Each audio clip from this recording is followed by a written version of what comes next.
My lesbian era began the night the first snow fell, on a street so silent it felt like the world was holding its breath as my life cracked open in a way I never expected.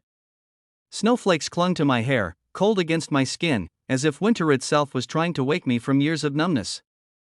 And in that frozen stillness, lit only by a distant street lamp, I saw her, standing in the drifting white like a memory I never knew I had, yet somehow had been waiting for my entire life. If you believe in kindness, healing, and second chances at happiness, like, comment, share, and subscribe to channel name. Your support truly helps these stories reach more hearts. The night was one of the earliest snowfalls our town had seen in years. The world turned soft and blurred, the kind of silence that makes you hear your own thoughts more clearly than you want to. I had just left my office after another exhausting late shift, weighed down by the same heaviness I'd been carrying for months.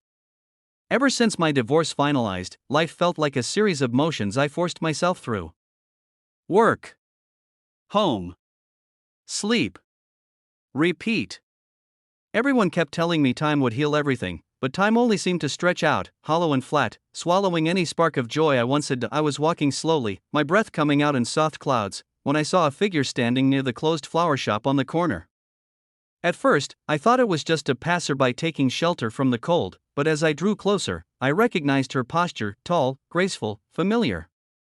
It took my mind a moment to place her, but when it did, something deep inside me jolted awake. It was Elise. My childhood friend.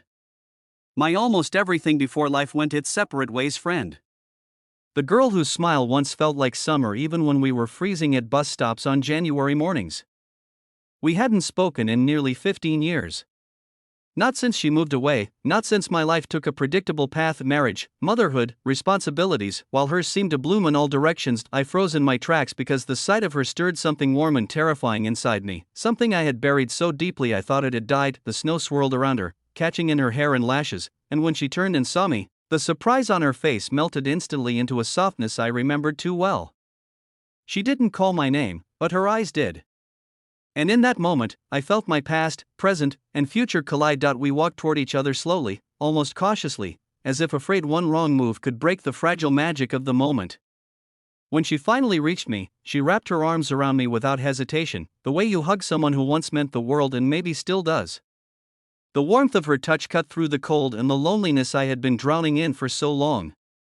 I felt something inside me unclench, something I didn't realize had been twisted tight for years. As we pulled back, her cheeks pink from the cold, she told me she had moved back to care for her ailing father and had been walking home when the sudden snowfall caught her off guard.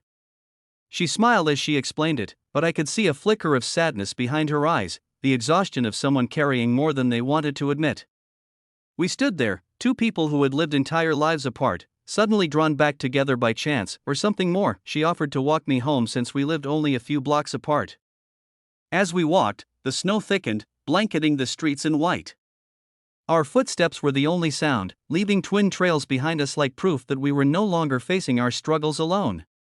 With each step, the distance between our past and our present slipped away. It didn't take long for our conversation to shift from polite updates to honest truths. I shared the weight of my divorce, how rising each morning felt like climbing out of quicksand. She listened so intently it made my chest ache. Then she told me about her father's failing health and the loneliness of returning to a town that remembered her but no longer felt like home. Somewhere between her words and the soft crunch of snow beneath our boots, I realized we were two broken pieces finding each other at the exact moment we needed to. As we reached my building, neither of us seemed ready to say goodbye. She hesitated, then asked if I had tea at home. I nodded. She smiled. And just like that, she stepped inside the one place I had spent months trying to fill with warmth but never could. Inside, we talked for hours, long after the snowstorm outside had swallowed the world in silence. There was something about Elise, something grounding, healing, that made me feel seen in a way I hadn't in years. She laughed at the same things she always had. She remembered details about our childhood that I had forgotten. And at one point, when I was talking about how empty my life had felt since everything fell apart, she reached across the table and placed her hand over mine. It was a simple touch, gentle and steady, but it sent warmth through me that spread like sunlight. Something inside me shifted. For the first time in months, I felt alive. I felt wanted.